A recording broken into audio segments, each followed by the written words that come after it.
Hello everyone, welcome to Calculus Grade 12 classes, and I would like to congratulate you with passing the most hardest part of this course, derivatives.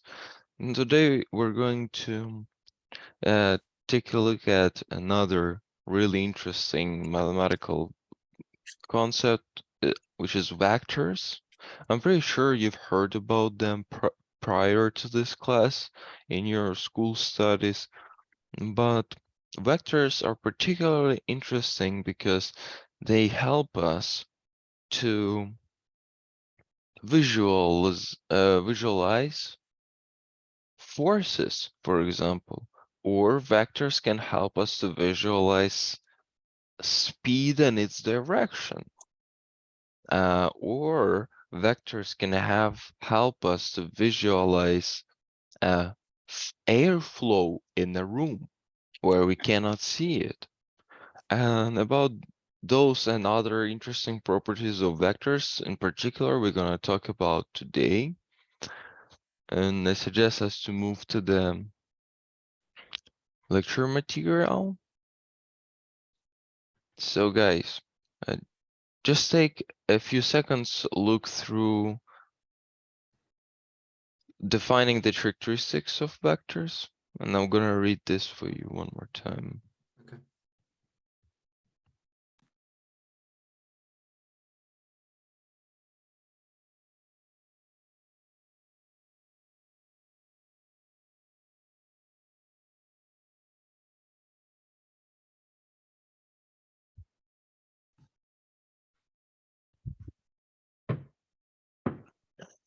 So I would keep moving.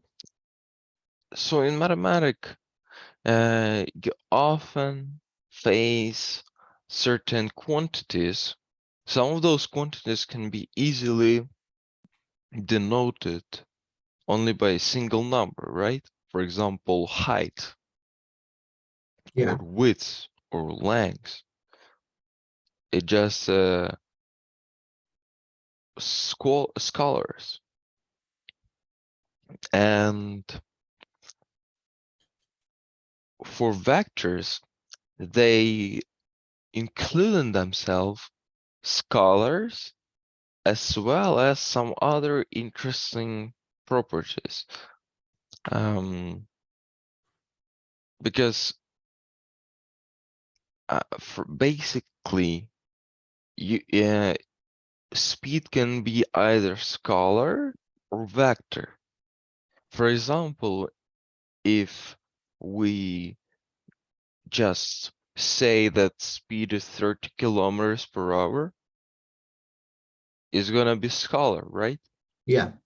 Basically, some nominal dimension, Sir, quantity. Yeah. just a heads up. If I'm gonna mute my mic because I have to. I'm sick right now, so I might cough and sneeze. So Yes, I might just of course, no worries. on and off. Yeah, whatever you prefer. Okay, so, and at the same time, but if you say speed is 30 kilometers south, south or northwest, right? Yeah. That when we include vectors. Funny thing, when you look into compass that you have, you usually have an arrow, right? Yeah. And you can imagine that arrow as a vector of magnetic force. Can you guess why? Well, because it's a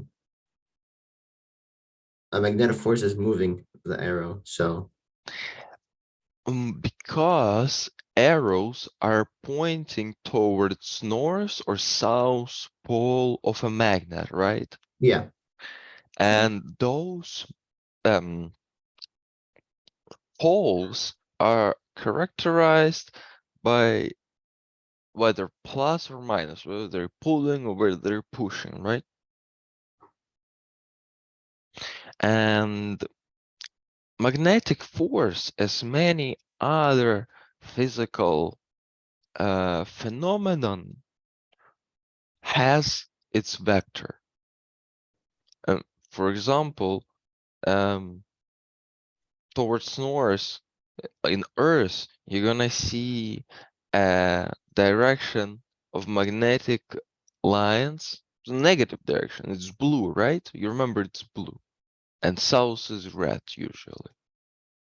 Make sense? Yeah. So, in this particular case, a compass would basically give you visualization of magnetic lines, magnetic vectors, but in physical reality. So you can basically imagine direction, but you cannot imagine magnitude of those vectors, because in compass it's not up to some scales, right?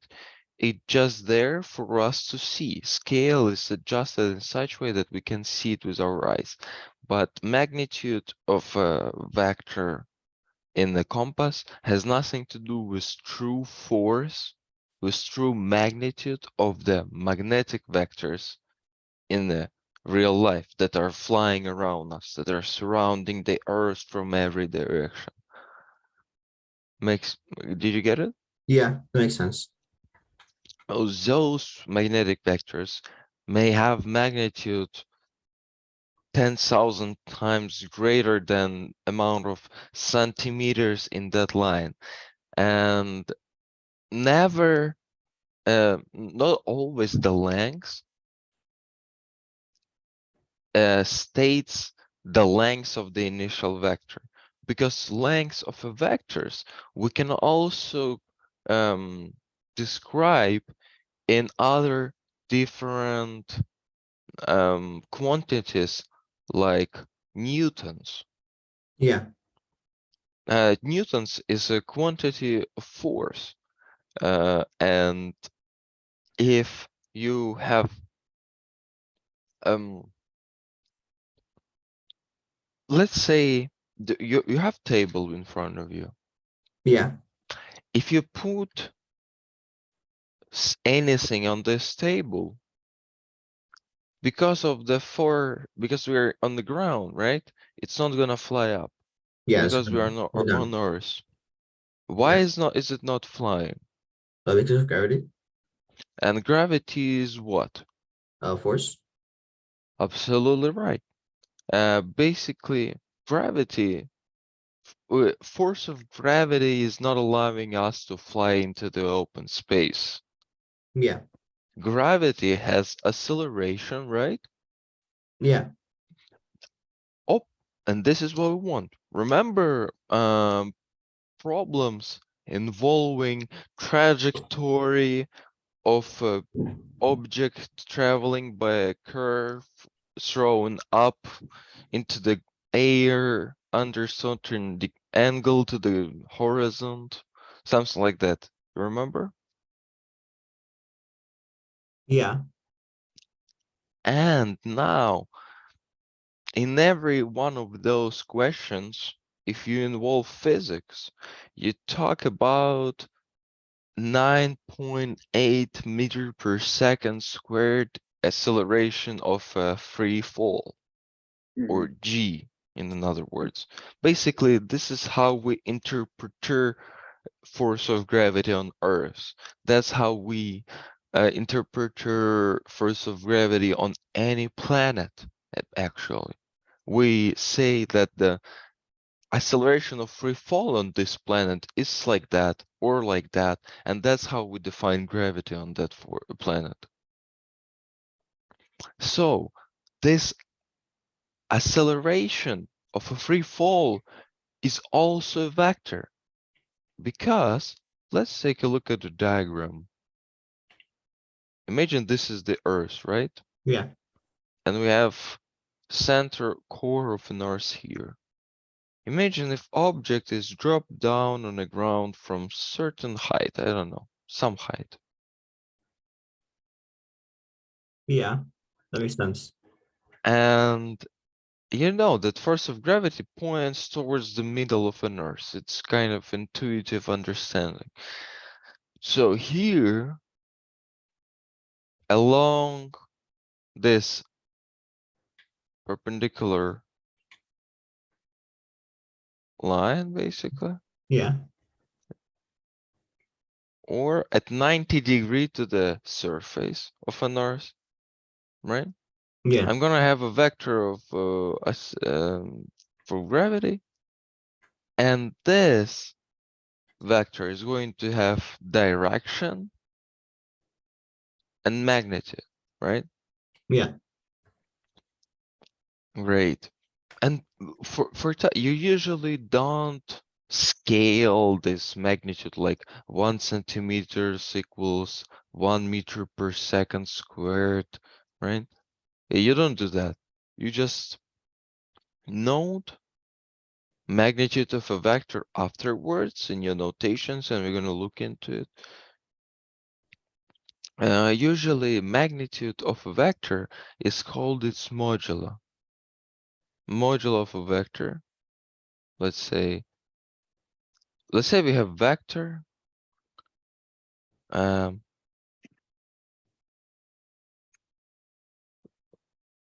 let's say we have gravity, force of gravity vector, right? 9.8 meters per second squared. If I plot it on 2D dimension, y and x, what would be direction of my vector? Down. Down or negative direction, right? Yeah. Negative. Yeah. So my acceleration of a free fall would be used in my calculations as negative 9.8 meters per second squared, right? If I have body that, for example, is thrown upwards with initial speed of 2 meters per second in y direction, then acceleration of a free fall would have a negative, would be negative in this case for me. So this is one of the examples of direction of vectors, how we did with speed, remember? How Yeah. you're getting closer or farther away from a point. But at the same time, the modulo, the magnitude of my vector is going to be 9.8 meters per second squared, not negative. Magnitude of a vector is always positive. Yeah. So any questions so far? No. So let's move on with the book. Uh, we're gonna continue from here.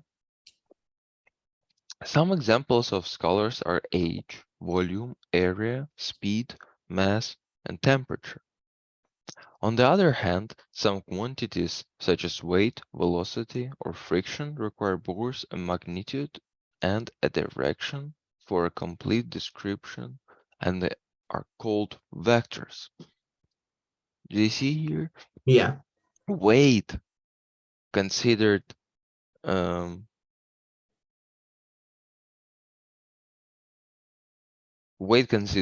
vector because weight depends on force of gravity and mass. You see? Yeah. I see. Basically, here we can see mass as a scalar, and here we see weight as a vector. But you ask me, what is the difference between mass and weight? Weight of you on the moon and weight of you on the Earth is different, Yeah. It is. There's but different between your them. mass is the same. Yeah. Mhm. So your weight is different because it's your mass times the acceleration of free fall or force of gravity. Yeah. So it's interesting thing to notice Mm. because and you also need this basically direction for your weight, because what if this planet has I don't know, some kind of reverse polarities, and instead of pulling us to the ground, we are being pushed away. Would we still have weight on this planet, or would we be weightless? What was the question again? Sorry. Imagine if on the Earth, instead of being pulled towards it, we would be pushed away from it. Would that mean we don't have any weight on this ground, or it would just mean only There'd be, another direction for the weight, or it would be another direction. absolutely right. And that's why it is important. It's not something impossible, right? We Yeah. should Mhm. consider math so it can explain anything. And cases like negative mass that are gonna give us this type of gravity that is pushing instead of pulling. This is also one of the examples why we need to consider vectors as a complex quantity. So defining the characteristics of vectors, a vector can be represented by a directed line segment, as I showed you. A directed line segment has a length called its magnitude and a directional indicated by an arrowhead. Yeah, I want you to remember magnitude as a length of a vector, right? Because later on, talking about vectors, let's take a look here. Here on my 2D dimension, do you see it? Later, you're gonna plot vectors as 2 points joined together, okay? Mm. And that's why I want you to remember magnitude as a length of a vector, because magnitude is nothing more than modulo of this length, okay? I'm just saying that vectors are usually not scaled. We don't care about their magnitude when we visualize them, because I bet you've seen many pictures like, you know, magnetic field and many small arrows there, or for example, fluid flow, many small arrows again, right? Mm. In diagrams like that, people don't care about actual magnitude. But when you solve mathematical problems, you do care about the magnitude as length of a vector. When you plot those vectors on a discrete 2D sphere, to the dimension, you want to plot them as you plotting graphs. For example, as you plot parabolas, you want to plot them by points, specifically by 2 points at least, because 1 point is not a vector, Yeah. or it's a vector with 0 magnitude. Make sense? Yeah, makes sense. Yeah. Point is a vector with no magnitude. The diagram below can help to make the distinction between a vector and a scalar. If an airplane is traveling at a speed of 500 kilometers per hour, this description is useful, but for navigation and computational purposes, incomplete. If we add the fact that the airplane is traveling in a northeasterly direction, we now have a description of its velocity because we have specified both its speed and direction. This defines velocity as a vector quantity. If we refer to the speed of the airplane, we are describing it with just a single number, which defines speed as a scalar quantity. Yeah. And here Here is the drawing that they were talking about. You see, here, this is the notation of vectors. Please take a notice. For example, if you have an arrow that starts at A and points towards B, vector would be notated as A, B, and arrow above it. On the other hand, if it starts in B, ends up in A, it's gonna be B, A with arrow. Please copy this into books.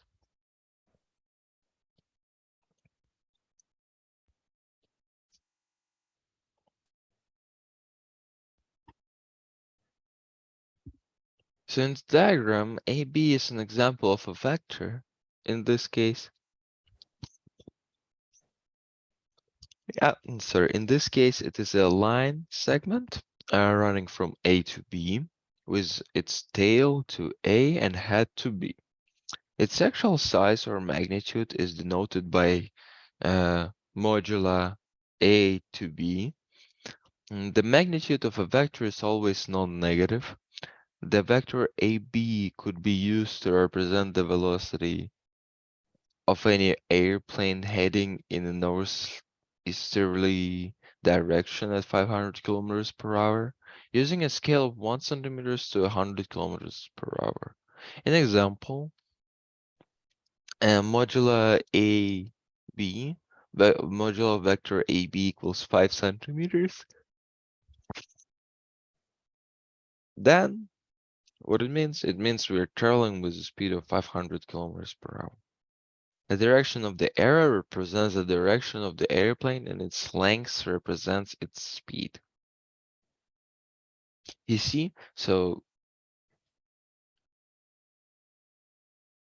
size, the some length of an arrow depends on how strong or big or fast or wherever something is. Yeah.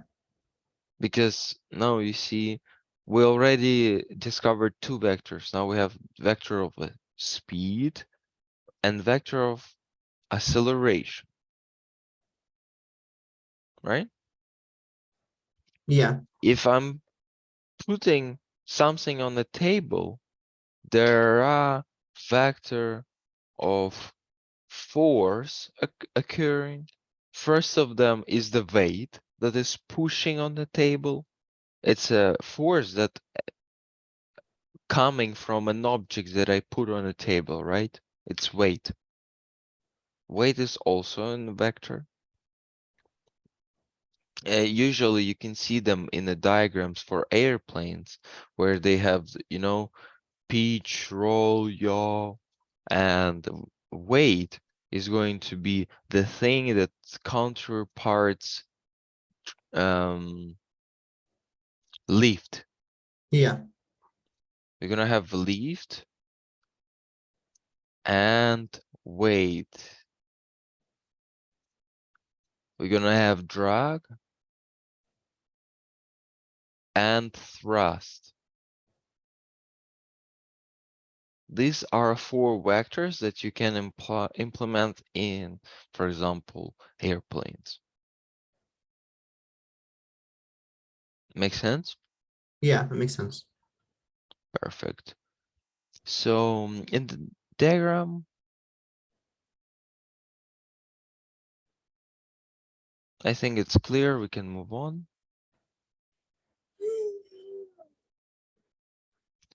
So in the diagram on the previous page, BA is a vector pointing from B to A. The vector BA represents an airplane traveling in a southwesterly direction at 500 kilometers per hour. Note that the magnitude of the two vectors are equal. See, magnitude equal, but direction is different. Yeah. Mhm. What is a vector? A vector is a mathematical quantity having both magnitude and direction. Summing up first part of a class. Please write it down. Write down this definition. Okay.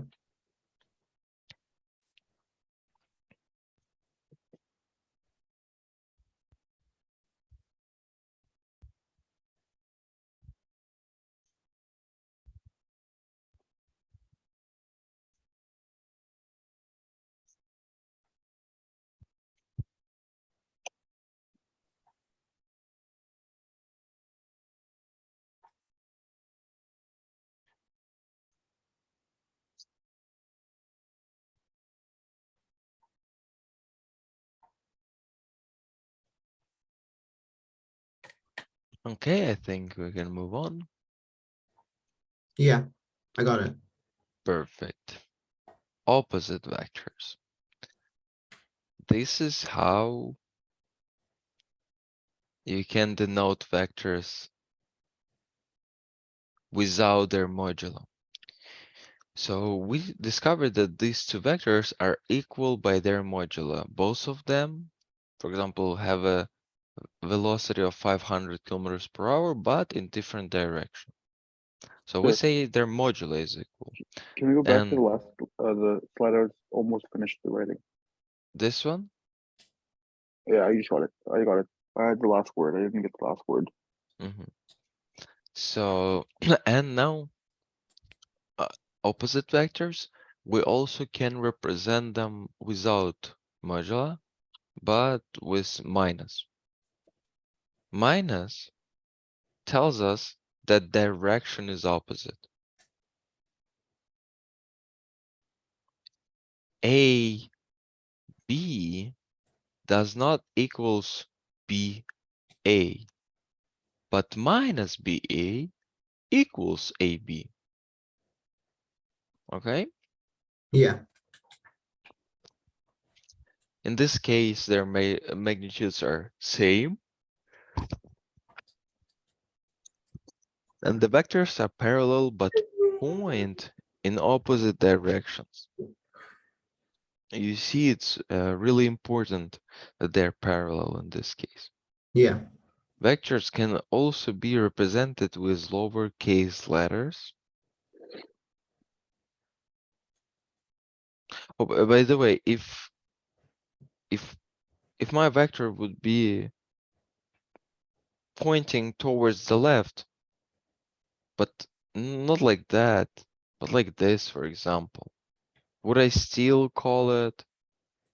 Would I still just say AB equals negative BA? Mm, What do you think? If my vector wasn't parallel but would be on angle, no, no, why? it would be equal to the x component, not the total. There's an x and y Absolutely component. right. It would be, uh, we would still use minus, but we're going to say that by modulo they're not equal, so we would have to multiply by sine or cosine of an angle between them. So AB would be equal to x component of this vector, for example. If we have another vector right here, perpendicular to AB, this would be a second component of this vector at an angle, right? yeah, That's really cool that you already can understand it. So vectors can also be represented with the lowercase letters. With lowercase letters, we represent them uh, as a single letter, not two letters. So big letters are points, small letters are just names. Vector V, vector velocity, vector G, acceleration of a free fall. Yes? yeah. Great.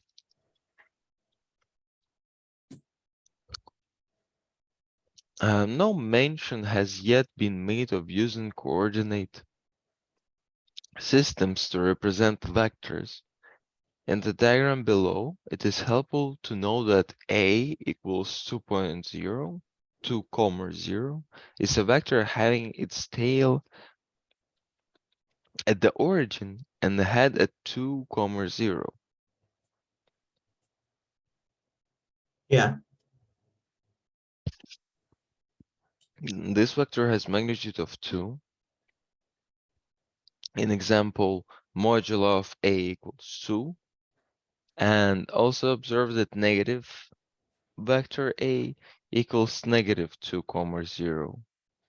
And modula of negative vector A equals 2. The vector A and negative A are opposites.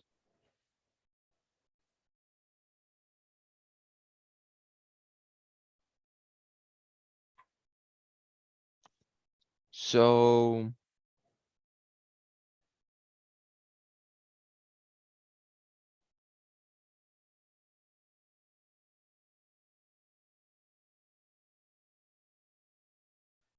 um yeah, I think there is nothing really to explain here. It's self-explanatory. Yeah. It's just one of the examples how we can differ vectors. And you can see difference in their notation depending on their direction. Yeah. But it's not always appropriate or necessary to describe a quantity by both a magnitude and direction.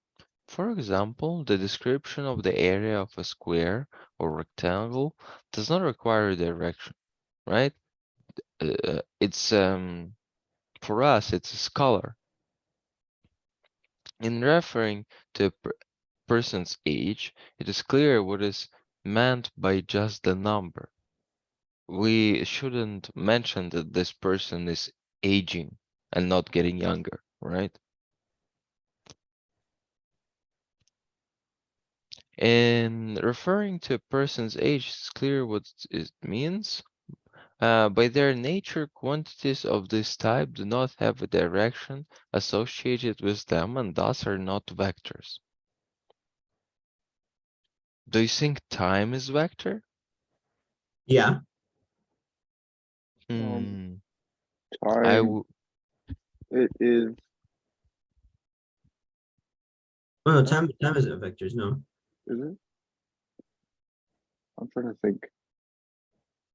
Yeah, I will leave it for you to think because it's more of a philosophical question.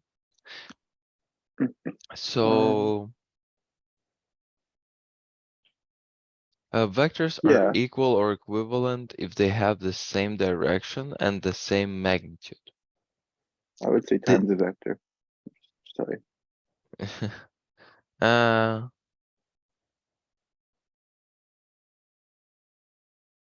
but okay, let me finish and then we can discuss this topic, okay? Okay. Mm, Yeah. So, but then you can ask me any question. Vectors are equal or equivalent if they have the same direction and the same magnitude. This means that the velocity vector for an airplane traveling in the easterly direction at 400 kilometers per hour could be represented by any of the three vectors in the following diagram, right? All of these three vectors, as you can see here, have same modula. They just start at different point and end up in different place. But modula is the same for them, Yeah. or magnitude. I just call it modula because uh, it's denoted as modula. Module of a vector. This is what you may also hear from people from other countries who study math.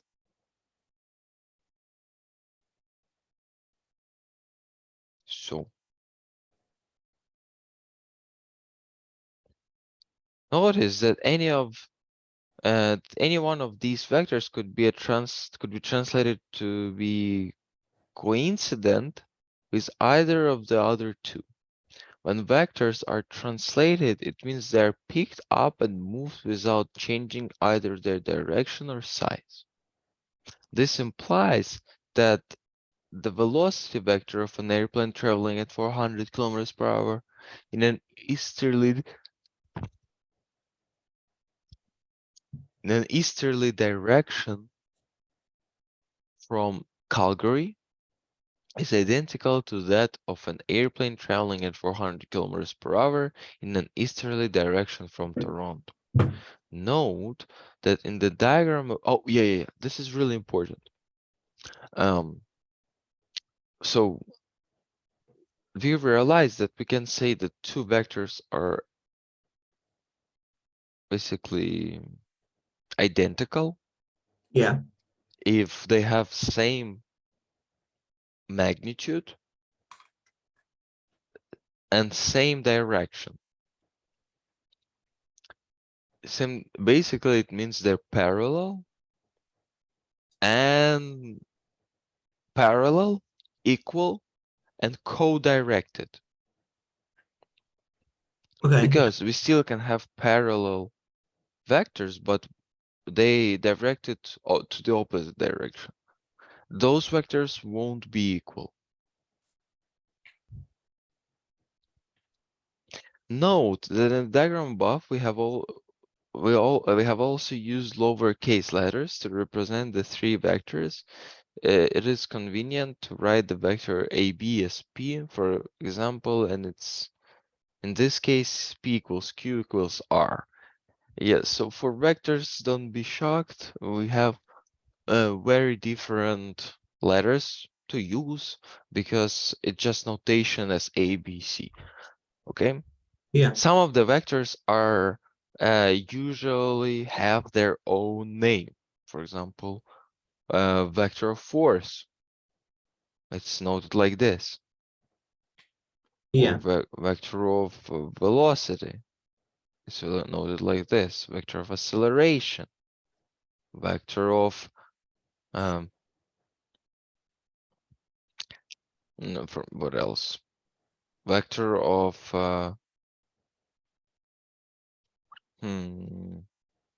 okay, let's play quick game. Try to remember something from real world and tell it to me. What else it could be? Okay. Wait. No. Alan, what did you say? We have to we have to say something from about what? Hmm? What do you want us to say from the real I world? want you to come up with notation or come up with something, some vectors from that you know in real life. Okay. We already noted force, velocity, acceleration, weight. Um,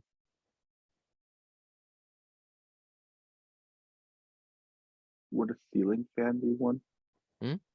A ceiling fan? Like, Ceiling fan. yeah. Or like a fan? Yeah. Okay, so airflow. Good example. Velocity and volume.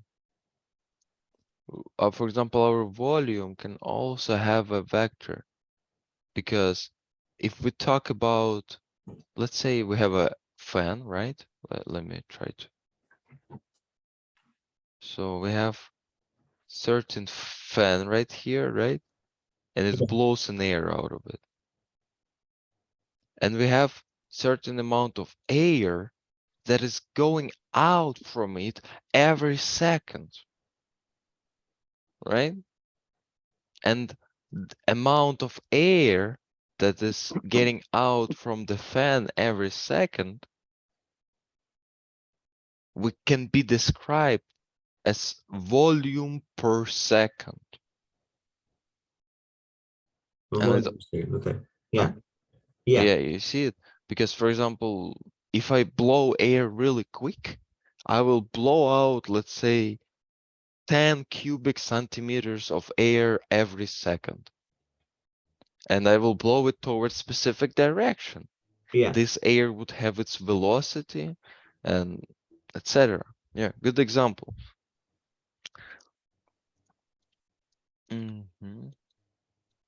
Because it was really hard because I noted all of the common vectors. It's really hard. It's hard to develop a will. Mhm. So two vectors a and b and cd are equal or equivalent if and only if a and b and cd are parallel to each other and the direction from a to b is the same as the direction from c to d, as I said. Remember? The magnitude of AB equal of the magnitude of CD.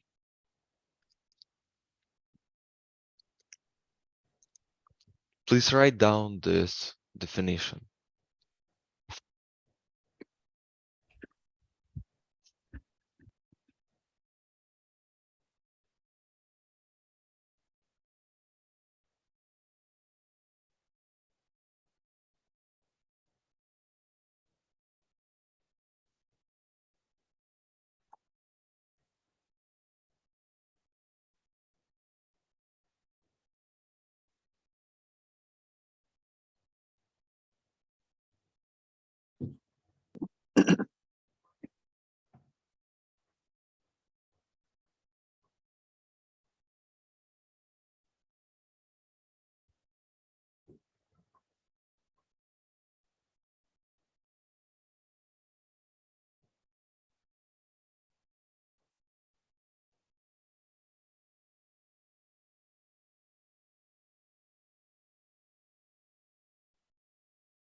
Let me know once you're ready to move on. Yeah. Mhm.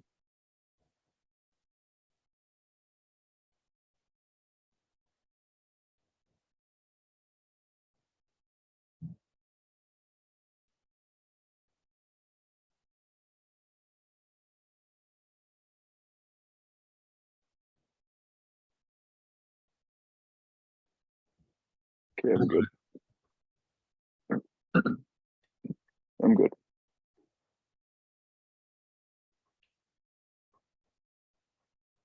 Okay.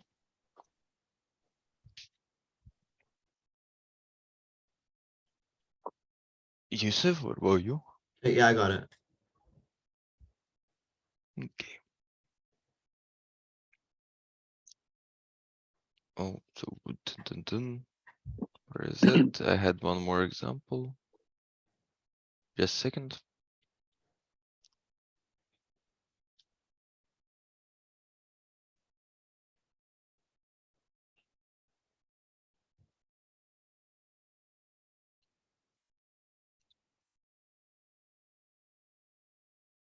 Here it is.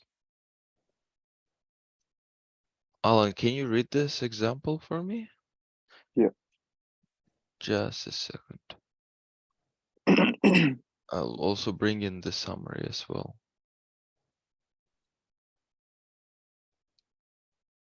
Okay. Example. Yeah, sorry. Go ahead. Example one. Uh, Connecting vectors to two um, dimensions. I'm trying to, yeah. Connecting vectors to two-dimensional figures. A rhombus A, B, C, and D is drawn and is two and its two diagonals AC and BD are drawn as shown. Name vectors equal to each other to each of the following. Okay, stop there. These, Let's start with AB. Okay.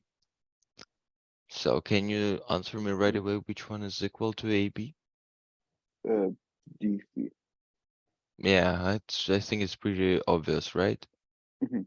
What about DA, Yusuf? DA.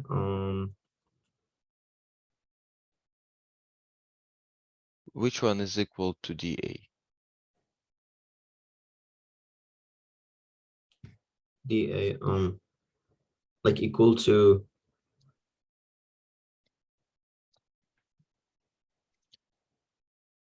So vectors are equal if they're parallel and pointing towards same direction. okay, so then it would be BC. A CB specifically, CB. because if vector DA, then equal one to it is CB that Yeah, starts in this that moves towards the same direction. in direction, yeah. Because before that we didn't care about direction when we were talking about magnitude of stuff, and now when we talk about vectors, basically direction is one of the two things that we care about: magnitude and direction. Right? How we Yeah. can forget about it? We should always take it into account. Okay? Okay, yeah. And the more scientific approach in this exercise, not just to look at the rhombus and see which one is uh, same or not the same. The right approach would be to remember that rhombus is a parallelogram, right? With its opposite sides parallel.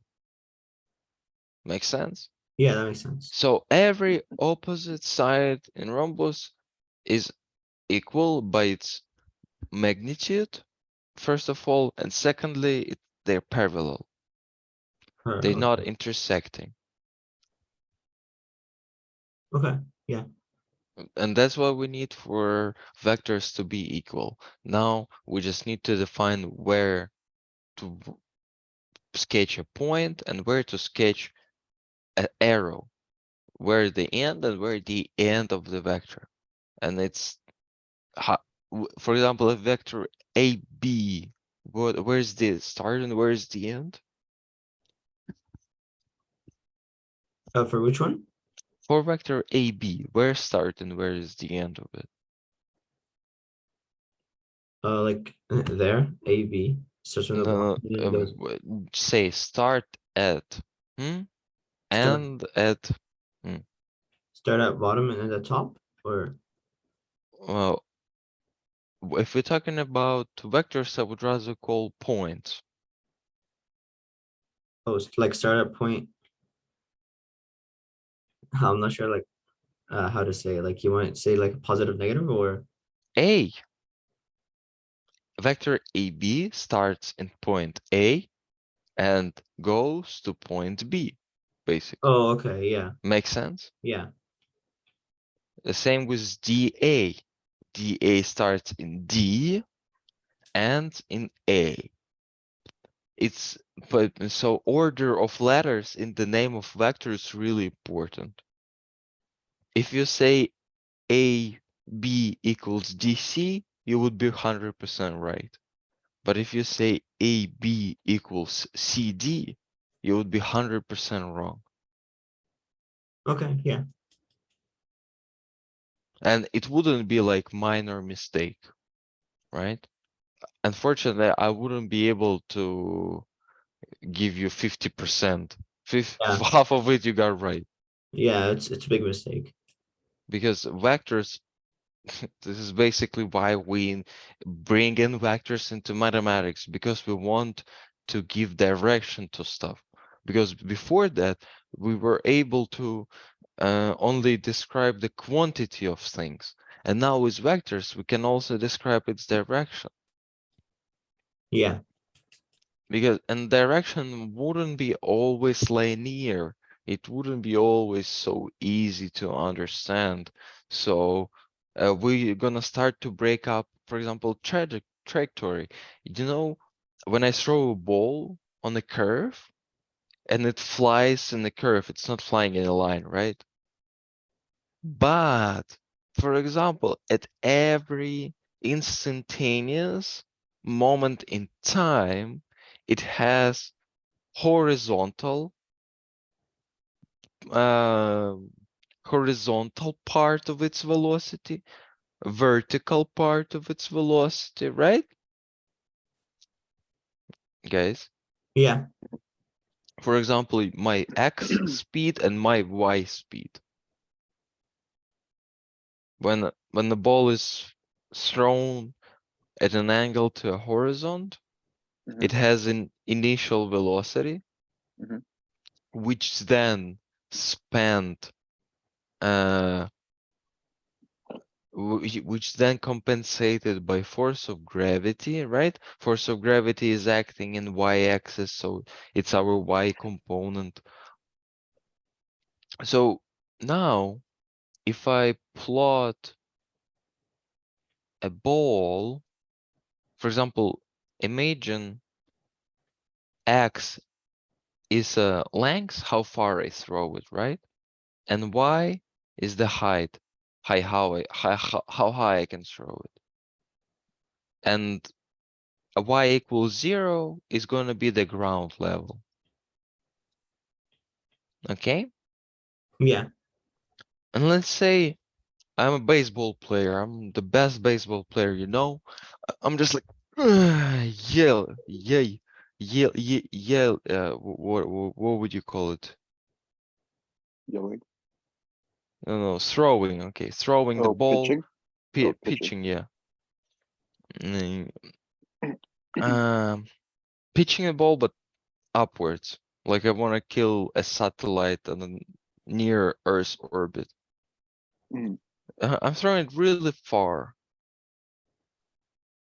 See, I have, and imagine I throw it in a straight line. It goes, but it simultaneously goes in Y and X direction, right? Yeah.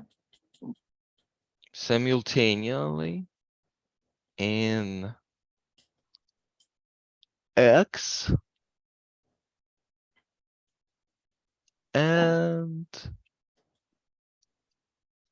Y direction. XY direction. Yeah.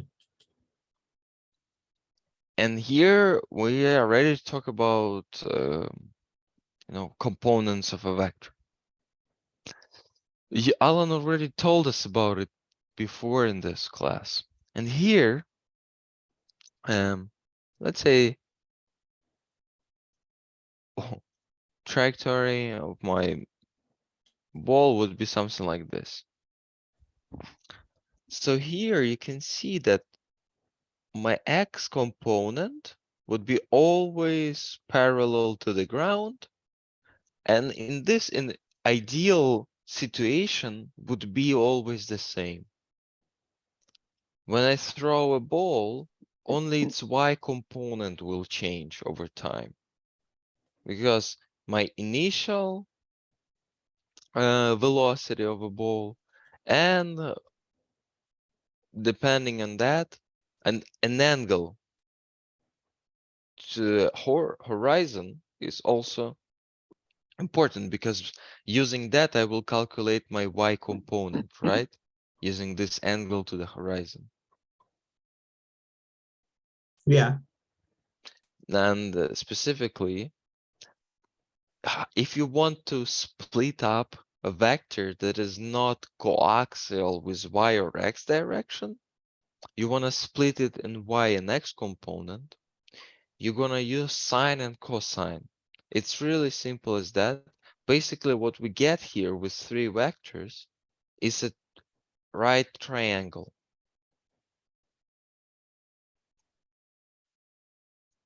If you see, if you add up this vector, vector along x-axis and vector along y-axis, resulting will be the diagonal of this square.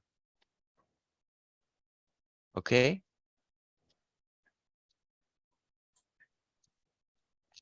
You see, imagine we have horizontal and vertical vectors like this. If you add them up, resulting quantity would be a diagonal of this square. Make sense? Diagonal includes in it elevation that gives you y component and displacement in x direction that gives you x component. And all over together, you're getting a diagonal vector. If you add up vector y, for example, plus vector x, you're gonna get this diagonal vector.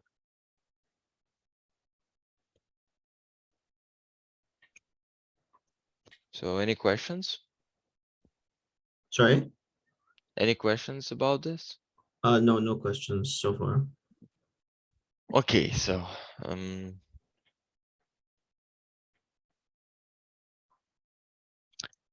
so let's talk about this rhombus a little bit more. So since the diagonals in a rhombus bisect each other, right? Yeah, So they split in half each other. And so we can say first half of diagonal equals the second half. And if we just call it like A, E, E, C, those two vectors would be equal. Note that if the arrow had been drawn from C to D instead of D to C, the vectors AB and CD would be opposite and would not be equal, even though they're of the same length. If these vectors are opposites, then the relationship between them can be expressed as AB equals negative CD. This implies that these vectors have the same magnitude but opposite direction. yeah, If they won't have opposite direction, but let's say they're at an angle to each other. For example, in this case, vector x would be equal to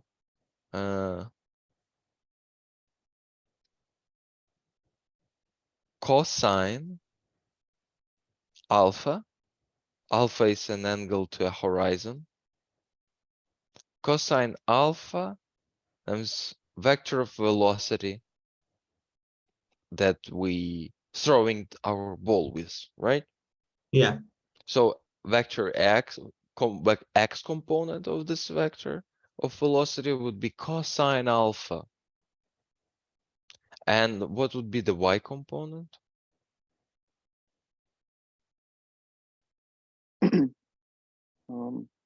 Side.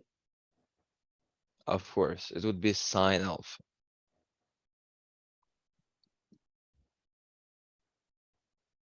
So in our discussions of vectors thus far, we have illustrated our ideas with geometric vectors. Geometric vectors are those that are considered without reference to coordinate axis. The ability to use vectors in applications usually requires us to place them on a coordinate plane. These are referred to as algebraic vectors. They will be uh, They will be introduced in the exercises and examined in detail in section 6.5, blah, blah. This we are not interested at. We are interested in this summary. Can you see it well? yeah, I could see. Yeah. This should be better. So key ideas. A vector is a mathematical quantity having both magnitude and direction. For example, velocity. I want you, for next class, write down a list of 10 vectors. Okay? Okay, Whoever does it gets an extra mark for home assignment that, for example, you submitted late or wherever. I want you to go into internet and read about vectors and find me 10 vectors. And if you can surprise me, maybe I even give you 2 points. okay, yeah, So a scalar is a mathematical quantity having only magnitude, for example, speed. And another task that you can choose, explain me, like in a few minutes, difference between scalars and vectors. I want you to understand it and to be able to talk about it. I don't want you to be those guys who don't know that vectors exist. I want you to be those guys that can use vectors for their own good. So you need to know AB represents a vector running from A to B with its tail at A and head at B. A modular or magnitude AB represents the magnitude of a vector. The vector AB and BA are opposite if they are parallel and have the same magnitude but opposite direction. Two vectors AB and CD are equal if they are parallel and have the same magnitude and the same direction. And yes, that's it. That's it for today. This is just an introduction. I want you to go through vectors on your own while preparing. I just did a quick search right now to see if I could get any. And I No, got I a don't little. need them now. I don't need them Okay. now. Read about it on your own and tell me in the next class, okay? Okay. And one more thing I want to tell you guys. When I started studying vectors, I start to reconsider my and everything that I do. Because, for example, when you shake on a chair, you're not thinking about any vectors in particular. But try to search on YouTube visualization of vectors, and you're gonna see that it's so fascinating thing. For example, when our vector of weight in our body is located in our hips because it's center of mass for us, Yeah. and weight is pulling us down directly in our hips. So let's say if I'm trying to tilt on my chair, right? My points of contact with ground is four chair legs, right? Yeah. Mhm. And if I start tilting backwards, I reduce this amount to two legs of chair, right? Mhm. Like I'm Yeah. playing around in a class. I'm not interested in the subject. I'm just dancing on my chair. Now I have two. Mhm. Well, let me draw it to you. Now I have two legs, and my chair is already like this. Even worse. It's like this, right? I'm I'm I'm on the edge, and to Mhm. balance myself on a chair.